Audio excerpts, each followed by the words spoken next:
हर हफ्ते इस दुनिया पे मॉन्स्टर अटैक करते थे और सब कुछ तबाह कर देते थे। उनसे लड़ने के लिए बनाई गई एक elite force, Japan defence force. लेकिन एक बंदा जो मॉन्स्टर के ऑर्गन साफ करता था, उसके साथ कुछ ऐसा इम्पॉसिबल हो गया। उसने एक मॉन्स्टर को खा लिया और खुद एक मॉन्स्टर बन गया। अब उसके पास है अनबीटेबल पावर, लेकिन दुनिया उसे मारना चाहती है। और डिफेंस फोर्स जिसे वो ज्वाइन करना चाहता था, लेकिन अब वही उसके पीछे पड़ी है। तो अब सवाल यह है कि वो हीरो बनेगा या मॉन्स्टर। जानने के लिए वीडियो को पूरा वॉच करिए। तो कहानी शुरू होती है एक शांत शहर से, लेकिन ये शांति सिर्फ एक छोटी देर के लिए ही थी। अचानक एक मॉन्स्टर की दहशत भरी चीख पूरे शहर को हिला देती है। एक विशाल मॉन्स्टर शहर पर टूट पड़ता है। लोग उसे काइजू कहते हैं और इसका फोर्टीट्यूड लेवल 3.5 है और इसका मतलब यह है बिना किसी शंका के शहर को तबाह कर सकता है। लेकिन शहर के लोगों को कोई घबराहट नहीं होती, क्योंकि यहाँ वहाँ पास एक डिफेंस फोर्स है जो हर दिन ऐसे मॉन्स्टर का सफाया करती है। और जैसे ये मॉन्स्टर आतंक मचा रहा होता है, तभी वहाँ 3rd डिवीजन आ जाती है और उसकी कैप्टन उसे सिर्फ एक गोली मारती है और एक पल में यह विशाल मॉन्स्टर सिर्फ एक लाश बन चुका था। फिर हमारा सीन शिफ्ट होता है, हम हमारे एनिमी के मेन कैरेक्टर देखते हैं। ये है काफका, जो एक सफाई वाला है। हाँ, वो कोई हीरो नहीं जो मॉन्स्टर से लड़ता है, बल्कि वो जो बड़े बड़े मॉन्स्टर की लाश साफ करता है। जिस काइजू को सुबह डिफेंस फोर्स ने मारा था, उसके बचे कुछ हिस्से साफ करने का काम काफका और उसकी टीम को दिया गया है। जब ये लोग सफाई कर रहे होते हैं, तभी एक मॉन्स्टर का टुकड़ा फट जाता है और एक आदमी के पैर गिर जाता है। वो एक तेज आवाज में जलन होती है और आदमी चीखने लगता है। सब लोग समझ जाते हैं कि ये काम दिखने में जितना आसान है, असल में ये मौत से खेलने जैसा है। काफका और उसकी टीम तुरंत उस आदमी की मदद करते हैं और फिर सीन शिफ्ट होता है और हम देखते हैं आज काफका को काम मिला होता है इंटेस्टाइन साफ करने का, जो कोई भी करना नहीं चाहता है। तुम खुद सोचो, एक बड़े काइजू के पेट के अंदर क्या होगा। हाँ, तुमने सही सोचा, उसके पेट में टट्टी होगी। सब लोग नाक बंद कर लेते हैं, पर काफका मजबूरी में बदबू झेलते हुए उसे साफ करता है। सीन शिफ्ट होता है, रात हो चुकी है। काफका अपने घर में टीवी देख रहा होता है, जिसमें डिफेंस फोर्स के लोग दिखा रहे होते हैं। ये वही लोग हैं जो सुबह काइजू से लड़ रहे थे। काफका टीवी पर एक लड़की को देखता है और ये वही है जिसने आज सुबह काइजू को मारा था। काफका की आंखों में एक चमक आ जाती है। काश मैं डिफेंस फोर्स ज्वाइन कर पाता, लेकिन उसका सपना ही रह गया, क्योंकि अब उसकी उम्र 31 साल हो चुकी है। डिफेंस फोर्स में भर्ती होने की उम्र निकल चुकी है। और तभी एक फ्लैशबैक दिखाई देता है। बचपन में काफका और वो लड़की जो भी टीवी में दिख रही थी, वो असल में बचपन में दोस्त थे। एक दिन उन दोनों ने वादा किया कि वो दोनों साथ में डिफेंस फोर्स ज्वाइन करेंगे और काइजू से लड़ेंगे। पर वक्त बीता और सिर्फ एक ने अपने सपना पूरा किया, काफका नहीं कर पाया। काफका सो चुका है, लेकिन अंदर ही अंदर एक आग जल रही है, एक छुपा हुआ सपना जो अब भी कहीं जिंदा है। सुबह हो चुकी है और काफका अपने काम पर जाता है। आज एक नया पार्ट टाइमर उनको ज्वाइन करता है, जिसका नाम रेनो इचिकावा होता है। उनका बॉस बताता है कि ये लड़का भी डिफेंस फोर्स ज्वाइन करना चाहता है। फिर वो रेनो से कहता है, तुम्हें ये सपना छोड़ देना चाहिए। ये लड़का जो तुम देख रहे हो डिफेंस फोर्स ज्वाइन करना चाहता था, लेकिन इसने क्विट कर दिया। रेनो काफका से पूछता है, आखिर तुमने क्विट क्यों किया। काफका सोचता है, इस बार मैं थोड़ा कूल तरीके से बोलूंगा। वो कहता है, मैंने बहुत सारे अटेम्प्ट दिए, लेकिन ताकतवर से भी कोई ताकतवर होता है, तुम भी ये बात समझ जाओगे। लेकिन उसके कहने का असर उल्टा पड़ता है। रेनो तुरंत जवाब देता है, मैं कभी नहीं समझूंगा, क्योंकि मैं कभी हार नहीं मानता। काफका सोचता है, हमेशा ऐसा क्यों होता है, मैं जो बोलता हूँ वो उल्टा पड़ जाता है। सीन शिफ्ट होता है, अब दोनों अपने काम पर लग चुके हैं। आज इंटेस्टाइन साफ करने का काम रेनो को दिया गया है। काफका ये सुन के खुश हो जाता है, लेकिन उनका बॉस कहता है, तुम्हें भी साफ करना पड़ेगा। काफका का चेहरा उतर जाता है और उसके बाद पूरा दिन दोनों का चेहरा कुछ ऐसा होता है कि लग रहा था कि दोनों अब उल्टी कर ही देंगे। तभी काफका रेनो को एक गोली देता है, जिसे खाने के बाद उनकी जो उल्टी है उनका फील थोड़ा कम हो जाएगा। ये खाने के बाद दोनों थोड़ा बेटर फील करते हैं। जैसे ही दोनों का काम खत्म होता है, काफका रेनो से पूछ लेता है, तुम सच में डिफेंस फोर्स ज्वाइन करना चाहते हो? क्या तुम्हें पता है वहाँ किस लेवल की ट्रेनिंग होती है? रेनो भी सोच समझ के कहता है, मुझे पता है कि यह आसान नहीं होगा, लेकिन मैं कभी पीछे नहीं हटने वाला। मैं छोटी मोटी प्रॉब्लम से डरते रहने वालों में से नहीं हूँ। काफका उसके डिटर्मिनेशन रिएक्शन देखकर चुप हो जाता है, लेकिन अंदर ही अंदर सोच रहा होता है मुझे से ज्यादा आग है इसमें, ये बहुत कुछ कर सकता है। और उसके बाद शाम हो जाती है, दोनों घर जाने लगते हैं। रेनू काफका का शुक्रिया अदा करता है उस गोली के लिए, दोनों अच्छे दोस्त बन जाते हैं। रेनू बताता है कि डिफेंस फोर्स ज्वाइन होने की एज लिमिट 1 साल बढ़ा दी गई है, अब यह 32 हो गई है। काफका अंदर ही अंदर खुश हो रहा होता है ये सुन के, क्योंकि उसकी जो एज है वो 31 है, लेकिन अब उसके पास एक और चांस है ज्वाइन करने का। वो सोचता है शायद यह मेरी जिंदगी का सबसे बड़ा मौका हो सकता है, इस बार मैं अपनी पूरी जी जान लगा दूंगा। लेकिन तभी पीछे से एक काइजू जमीन फाड़ के निकलता है और रेनू पर हमला कर देता है। काफका तुरंत उसे बचा लेता है और जोर से चिल्लाता है, यहाँ से भाग जाओ और डिफेंस फोर्स को बुलाओ। रेनू पहले मना कर देता है, लेकिन काफका के बार बार कहने पर वो भाग जाता है। काफका खुद को बचाव के लिए बहुत भागता है, लेकिन एक जगह पर वो गिर जाता है। काइजू उस पे वार करने के लिए आ ही रहा होता है और तभी काफका सोचता है अभी तो मैंने डिफेंस फोर्स में ज्वाइन करने के लिए मन बनाया था और अब ये सब कुछ खत्म हो गया, क्या मैं हमेशा हारने के लिए बना हूँ? लेकिन तभी रेनू वापस आता है और काफका को बचा लेता है, साथ ही डिफेंस फोर्स भी आ जाती है। वो काइजू को मार देते हैं और फिर हम उसी लड़की को देखते हैं जो काफका के बचपन की दोस्त होती है। और फिर वो डिफेंस फोर्स वाले इनको हॉस्पिटल भिजवा देते हैं क्योंकि इनको बहुत चोट आई होती है। काफका वहाँ अपने दोस्त के बारे में सोच रहा होता है, उसके दिमाग में पुरानी यादें आ रही होती हैं जब वो अपने दोस्त के साथ डिफेंस फोर्स ज्वाइन करने की सपने देख रहा होता है। लेकिन तभी एक पैरासाइट उसके सामने आता है और उसकी बॉडी के अंदर घुस जाता है। काफका की आंखें चमकने लगती हैं, उसकी बॉडी ट्रांसफॉर्म होने लगती है, वो धीरे धीरे काइजू में बदलने लगता है। रेनू भी वहीं हॉस्पिटल में होता है। ये सब देख के वो डर जाता है। तभी एक बूढ़ा आदमी की नजर उन पे पड़ जाती है जो ये सब देख रहा होता है। वो तुरंत डिफेंस फोर्स को कॉल कर देता है।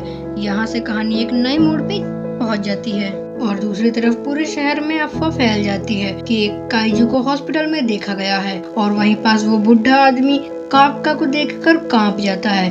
रेनू तुरंत कहता है हंस दो सर, हंसो, वरना ये और डर जाएगा। काफका हल्का सा मुस्कुराता है, लेकिन उसके हंसते ही बूढ़ा आदमी और ज्यादा डर जाता है और वहीं बेहोश हो जाता है। काफका उसकी हालत देखने जा ही रहा होता है कि उसका हाथ एक दीवार को छू जाता है और दीवार चकनाचूर हो जाती है। काफका खुद ही शॉक में आ जाता है। रेनू घबरा कर कहता है यहाँ से निकलते हैं, डिफेंस फोर्स किसी भी वक्त पहुंच सकती है। काफका भागने लगता है, जैसे ही खिड़की खोलता है वो भी टूट जाती है, सिर्फ थोड़ा सा जोर लगाते ही। और दूसरी तरफ डिफेंस फोर्स आ रही होती है और काफका रेनू दोनों भाग रहे होते हैं। रेनू के दिमाग में एक सवाल घूमता है, क्या काफका सर हमेशा से ऐसे थे या अब बन गए? वो पीछे मुड़ता है, उनसे पूछ लेता है और काफका कहते हैं मुझे अब खुद समझ नहीं आ रहा कि मैं हूँ कौन। और तभी काफका के मुंह से एक अजीब चीज निकलती है और वो एक जिंदा पक्षी को दूर से खींच कर निकल जाती है। काफका शौक में रेनू से कहता है यह मैं क्या खा लिया? रेनू चीखता है आपको खाने को कुछ और नहीं मिला क्या? काफका बोलता है मैं क्या करूँ, मैं खुद को कंट्रोल नहीं कर पा रहा हूँ। और ऐसी सीरियस मूवमेंट में भी काफका को सूसू लग जाती है। वो कहता है भाई मुझे आ गई। रेनू घबरा कर पूछता है क्या आ गई, क्या बताओ सर? काफका बोलता है सूसू, लेकिन इस फॉर्म में उसके पास वो नहीं होती। हाँ वो, इसलिए वो इस जगह से सूसू करता है जैसे तुम देख रहे हो। और फिर वो कहता है अब तो ना मैं मर्द रहा ना मॉन्स्टर, अब मुझसे शादी कौन करेगा? काफका सोचता है अभी तो डिफेंस फोर्स ज्वाइन करने का प्लान बनाया था, अगर मैं ऐसे गया तो मुझे देखकर ही गोली मार देंगे। रेनू कहता है अभी ये सब सोचने का टाइम नहीं है, पहले यहाँ से निकलते हैं। दोनों भाग रहे होते हैं, तभी काफका एक आवाज सुनता है जो जमीन के नीचे से आ रही होती है। काफका भी एक काइजू फॉर्म में होने की वजह से काफका को अंडरग्राउंड एक्टिविटी भी फील हो जाती है। रेनू को कुछ नहीं सुनाई देता, पर काफका सेंस करता है कि कुछ दूर कुछ हो रहा है। सीन शिफ्ट होता है, एक छोटी लड़की रो रही होती है, उसकी माँ एक दीवार के नीचे दबी होती है। लड़की उससे बाहर निकालने की कोशिश करती है, लेकिन वो उसे बाहर नहीं निकाल पाती और वहाँ पर एक काइजू होता है जो उन्हें देख लेता है। उसकी माँ चीख कर कहती है बेटा यहाँ से भाग जाओ, पर लड़की कहती है मैं आपको छोड़कर नहीं जाऊंगी। काइजू दोनों पर वार करने वाला होता है और उन दोनों को अपने पेट में समाने ही वाला होता है कि तभी वहाँ काफका आ जाता है और उसे एक जोर का पंच मार देता है। काइजू दूर जा गिरता है। काफका उस छोटी लड़की से कहता है डरने की कोई जरूरत नहीं है, पर लड़की उसे देखकर और ज्यादा डर जाती है। इसलिए वो उसके पास नहीं जाता। और लेकिन रेनू उसके पास जाता है और उसकी माँ को दीवार के नीचे से निकाल देता है। और लेकिन वहाँ पास वो काइजू फिर से जाता है। इस बार काफका थोड़े गुस्से में होता है, इसलिए वो उसे एक पंच इतना जोर का मारता है जिससे वो एक ही बार में खत्म हो जाता है और वहाँ पास एक खून की बारिश हो जाती है। जाने से पहले छोटी लड़की काफका को शुक्रिया कहती है। उसकी ये बात सुनते ही काफका को अपनी पुरानी दोस्त की याद आ जाती है। वो सोचता है मैं हार नहीं मानूंगा। सीन वापस प्रेजेंट में आता है। काफका अब खुद को कंट्रोल कर पाता है और अपने इंसानी रूप में भी वापस आ जाता है। काफका और रेनू वापस वहाँ से निकल जाते हैं। डिफेंस फोर्स थोड़ी देर बाद वहाँ पहुँचती है। वो कैप्टन उस छोटी लड़की से पूछती है, बेटा क्या तुम जानती हो ये किसने किया? लड़की डरी हुई होती है, इसलिए कुछ भी नहीं बोलती। कैप्टन कहती है डरने की कोई जरूरत नहीं हो, हम इस दुनिया के सारे काइजू को मिटा देंगे। तभी छोटी लड़की बोलती है लेकिन आप अच्छे काइजू को मत मारना। ये सुनकर डिफेंस फोर्स 2 मिनट के लिए शॉक में आ जाती है। अच्छा काइजू? और इस सीन के बाद हमें सीधे 3 महीने बाद का सीन दिखाते हैं और यहाँ पास काफका अब तक डिफेंस फोर्स के हाथ नहीं लगा क्योंकि अब वो अपने को रूप को बदल सकता है, पर अभी भी वो अपनी पावर को पूरी तरह से कंट्रोल नहीं कर पा रहा है। और काफका को डिफेंस फोर्स की तरफ से एक नया नाम मिल चुका है जिसका नाम है काइजू नंबर 8। और फिर हम हमारा सीन में देखते हैं 3 महीने बाद कि रेनू और काफका को डिफेंस फोर्स का एक लेटर मिलता है। उनका रिटन टेस्ट क्लियर हो गया है। ये उनका पहला राउंड था। रिटन टेस्ट हमेशा आसान होता है, इसलिए दोनों ही पास हो गए हैं। अब इसका सीधा ये मतलब है कि अब दोनों ही राउंड 2 के लिए निकलने वाले हैं। इसका ये मतलब है कि अब ये दोनों ही डिफेंस फोर्स में ज्वाइन हो सकते हैं, लेकिन अभी भी नहीं हो सकते क्योंकि अभी इन्हें राउंड 2 भी क्लियर करना है जो बहुत टफ होता है। राउंड 1 तो इसमें बस रिटन टेस्ट था जो बहुत आसान होता है, इसलिए इन लोगों ने कंप्लीट कर लिया है। तभी रेनू देखता है कि काफका भी पास हो गया होता है। ये देखकर उसके दिमाग में एक आइडिया आता है, चलो सर को सरप्राइज कर देते हैं। जैसे ही वो काफका के पास जाता है उसे लगता है कि काफका चिल हो कर रहा होगा, लेकिन सीन तो कुछ और ही होता है। काफका वहाँ लंच कर रहा होता है और शॉकिंग बात ये होती है कि वो अपने काइजू फॉर्म में होता है। रेनू का दिमाग तुरंत घूम जाता है, ये क्या देख लिया मैंने। वो गुस्से में भड़क जाता है और काफका पे चिल्लाने लगता है, अगर आप ऐसा करेंगे तो आपको कोई भी पकड़ लेगा, आपको ध्यान रखना चाहिए अपना, आप दिमाग खराब कर रहे हैं मेरा। और काफका बोलता है अरे मुझे माफ कर दो, मुझे नहीं पता ये कैसे हो गया, मेरा बॉडी अपने आप ट्रांसफॉर्म कर गई।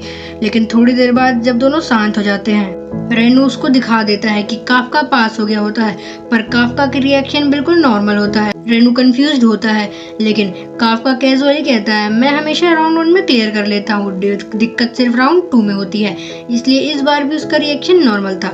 अगला दिन आता है और दोनों का राउंड 2 होने वाला होता है। हम देखते हैं कि ये दोनों ही टेस्ट सेंटर जाते हैं और अपनी गाड़ी पार्किंग में लगा रहे होते हैं। तभी वहाँ एक लड़की आ जाती है और काफका को कहती है ये गाड़ी यहाँ से हटा लो। काफका एटीट्यूड में बोलता है मैं नहीं हटाऊंगा, जाओ क्या कर लोगी। लड़की बोलती है मेरा लकी नंबर 5 है और तुमने गाड़ी वहीं पे अपनी खड़ी करी है। काफका फिर भी नहीं मानता। तभी वो लड़की अपना जैकेट उतारने लगती है और उसके अंदर एक स्पेशल बैटल सूट पहना होता है। ये कोई नॉर्मल सूट नहीं था। इस सूट को पहनने से इंसान के पास एक अनबिलीवेबल पावर आ जाती है। वो लड़की बिना कुछ बोले काफका की गाड़ी उठाकर दूर फेंक देती है। रेनू ये सब देखकर बिल्कुल शॉक में होता है और पूछता है तुम हो कौन? लड़की प्राउडली बोलती है एग्जामिनी नंबर 2026 किकोरू शिनोमिया। फिर वो काफका की तरफ देख के कहती है तुम्हारे अंदर से काइजू की बू आ रही है।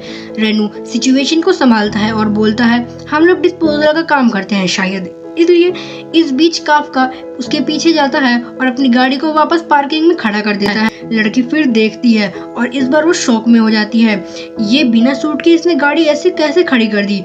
काफका कॉन्फिडेंटली बोलता है एग्जामिनी नंबर 2032 काफका हिबिनो। ये सुनकर लड़की और ज्यादा गुस्सा हो जाती है, लेकिन टाइम निकल रहा होता है इसलिए लड़की बोलती है मैं तुम्हें बाद में देख लूंगी और अंदर चली जाती है। उसके जाने के बाद रेनू फिर से काफका पर चिल्लाने लगता है आपको ऐसा करने की क्या जरूरत थी, अगर वो आपको देख लेती तो। काफका हंस के बोलता है अरे माफ करना यार, मैंने सिर्फ वही पार्ट ट्रांसफॉर्म किया जो वो देख नहीं सकती थी। अच्छा तो किया। रेनू बोलता है चलो हो गया छोड़ो, अब चलते हैं अंदर। काफका अंदर जाने से पहले एक बार बोलता है इस बार चाहे जो हो जाए मैं हार नहीं मानूंगा। और अंदर हम देखते हैं कि काफका का फिटनेस टेस्ट चल रहा होता है। साथ ही दूसरी तरफ काफका और रेनू बात कर रहे होते हैं। रेनू काफका को बताता है हमारा टेस्ट 2 पार्ट्स में डिवाइडेड है, पहला फिटनेस और अगर दूसरे टेस्ट में जाना है तो फिटनेस टेस्ट में अच्छा परफॉर्म करना पड़ेगा। काफका तैयार हो जाता है और कहता है इस बार मैं अपनी पूरी जी जान लगा दूंगा। जब रिजल्ट आता है तो काफका की रैंक 219 होती है और वो जो लड़की काफका को बाहर मिली होती है उसकी रैंक 5 आई होती है। वो काफका का मजाक उड़ाती है, कहती है तुम्हें हराने में तो मुझे टाइम भी नहीं लगा और चली जाती है। फिर रेनू आता है और कहता है अच्छा हुआ तुमने अपनी काइजू पावर का यूज नहीं किया, देखकर अच्छा लगा, वरना तुम तो वैसे भी रैंक अच्छी ला सकते थे। काफका कहता है सभी लोगों ने यहाँ आने के लिए मेहनत करी है और अगर मैं अपनी पावर यूज करता तो क्या अच्छा जाता। पर फिर थोड़ा इमोशनल होकर काफका कहता है यार अगर पावर यूज करता तो रैंक और अच्छा आता। सीन चेंज होता है, हम देखते हैं कैप्टन मीना जो काफका की बचपन की दोस्त है। जैसे ही मीना देखती है कि काफका ने इस साल भी टेस्ट दिया है वो उसी वक्त उसे देखते रहती है और वहीं थम जाती है। फिर काफका और रेनू को हम देखते हैं, वहां पर वो लोग बात कर रहे होते हैं सभी के बारे में। रेनू काफका को सभी कैंडिडेट्स के बारे में बताता है और इसी दौरान किकोरू का जिक्र भी होता है जो सिर्फ 16 साल की उम्र में ग्रेजुएशन कंप्लीट कर चुकी है। तभी किकोरू सामने आती है और कहती है आखिर तुम लोगों को मेरे बारे में पता चल ही गया। काफका थोड़ा घबरा जाता है, कहता है अरे मुझे माफ कर दो, मुझे तुम्हारे बारे में पता नहीं था। उसके बॉडीगार्ड्स काफका को दूर कर देते हैं और थोड़ा पिटाई हो जाती है काफका की। किकोरू कहती है देखती हूँ तुम्हें कितनी बार धूल चटाऊंगी। काफका भी गुस्से में कहता है धूल तो मैं तुम्हें चटाऊंगा बच्ची। तब रेनू बीच में आता है और काफका को शांत करता है ये सब छोड़िए, आपको एक जरूरी बात बतानी है। राउंड 2 में हमें काइजू के डिस्पोजल का काम करना है। काफका ये सुनकर खुश हो जाता है क्योंकि ये काम वो हमेशा से कर रहा है इसलिए ये उसके लिए आसान होगा। और फिर वो लोग टेस्ट 2 के लिए निकल जाते हैं जहाँ पास हम देखते हैं कि 3rd डिवीजन के वाइस कैप्टन की एंट्री होती है जहाँ पर वो सबको बता रहे होते हैं टेस्ट 2 में आके करना क्या है। वो उनको बताता है उनका यहाँ पे काम होगा काइजू को ढूंढना और उन्हें खत्म कर देना। यह सुनकर दोनों शॉक हो जाते हैं। काफका रेनू से कहता है यार ये क्या, हमें तो काइजू मारने हैं। रेनू कहता है मैं क्या करूं भाई, मैं तो 2 साल पहले का सिस्टम देखा था, पता नहीं 2 साल में सब कुछ बदल गया। तभी एक काइजू इनकी तरफ बढ़ने लगता है, हर तरफ से जंजीरें लग जाती हैं। काफका जैसे ही देखता है वो देख के डर जाता है और किकोरू उन्हें देख लेती है और हंसने लगती है। तब होशिना कहता है मैं आप लोगों को खाली हाथ तो भेज नहीं सकता हूँ, तो वो फिर उन्हें अपने साथ एक जगह पे ले जाता है। वहाँ पर बहुत सारे सूट होते हैं जो लोगों को काइजू से लड़ने में मदद करते हैं। जैसे ही रेनू उनमें से एक सूट पहनता है वो सूट उसकी बॉडी के हिसाब से परफेक्टली फिट हो जाता है। उसे ऐसा महसूस होता है जैसे वो सूट उसकी अपनी बॉडी का एक हिस्सा हो। उसे अपनी मसल और भी ज्यादा स्ट्रॉन्ग लगती है। फिर एक अनाउंसमेंट होता है जिसमें सभी लोगों की कॉम्बैट पावर बताई जाती है, मतलब कि उन्होंने अपने सूट की कितनी पावर एक्टिवेट कर पाई है। यह डायरेक्टली उसकी अंदर की रियल पावर को दिखाता है। रेनू की अनलीश कॉम्बैट पावर सिर्फ 8% होती है। एक एक करके सबकी पावर अनाउंस होती है। तभी हम देखते हैं कि कोरू को जो काफका को पहले मिली थी उसकी अनलीश कॉम्बैट पावर 46% होती है जो सबसे ज्यादा होती है। फिर आता है काफका का नंबर, उसकी कॉम्बैट पावर 0% होती है। काफका ऑकवर्ड बोलता है रुको 1 मिनट, मैं अपनी पावर निकालने की कोशिश करता हूँ, लेकिन सब लोग हंसने लगते हैं। 3rd डिवीजन का वाइस कैप्टन बोलता है ऐसे मत निकालो कहीं तुम टट्टी ना कर दो, और सब और भी ज्यादा हंसने लगते हैं। इसी बीच किकोरू सीरियस होती है और सोचती है वो पावर दिखाओ जो तुमने पार्किंग लॉट में दिखाई थी। तभी 3rd डिवीजन का वाइस कैप्टन आता है और कहता है चलो सूट तुम लोगों ने पहन ही लिए हैं तो फाइनल टेस्ट शुरू करते हैं। उसके बाद हम एक बैटल फील्ड देखते हैं। वाइस कैप्टन बताता है कि इनके टारगेट्स होंगे एक बड़ा मॉन्स्टर होंजू और 36 छोटे मॉन्स्टर योंजू। पास में ड्रोन्स होते हैं जो हर चीज रिकॉर्ड करते हैं। अगर किसी को सीरियस खतरा होता है तो उनके सूट की शील्ड एक्टिवेट हो जाएगी, लेकिन शील्ड एक्टिवेट होने का मतलब होता है आउट होना। वाइस कैप्टन कहता है जो डर रहा है वो अभी पीछे हट जाए, पर सभी के अंदर एक अलग ही जोश होता है, कोई भी पीछे नहीं हटता। फिर हम देखते हैं किकोरू को, वो निंजा के जैसे दीवार पर भागने लगती है, एक काइजू को इंस्टेंट खत्म कर देती है और सब लोग उसे देख के हैरान होते हैं। उसके बाद यही पूकी लड़की आगे बढ़ती है और अपने दूसरे काइजू को भी मार देती है। जहाँ किसी ने एक काइजू भी इतनी जल्दी नहीं मारे, इसने 2 खत्म कर दिए। फिर हम हमारे काफका को देखते हैं, उससे तो बंदूक भी प्रॉपर्ली नहीं उठ रही होती। सबके कान में कम्युनिकेशन टूल लगा होता है जिससे वो एक दूसरे से बात कर सकते हैं। 3rd डिवीजन का लीडर बताता है कि कैप्टन मीना भी सब कुछ देख रही है।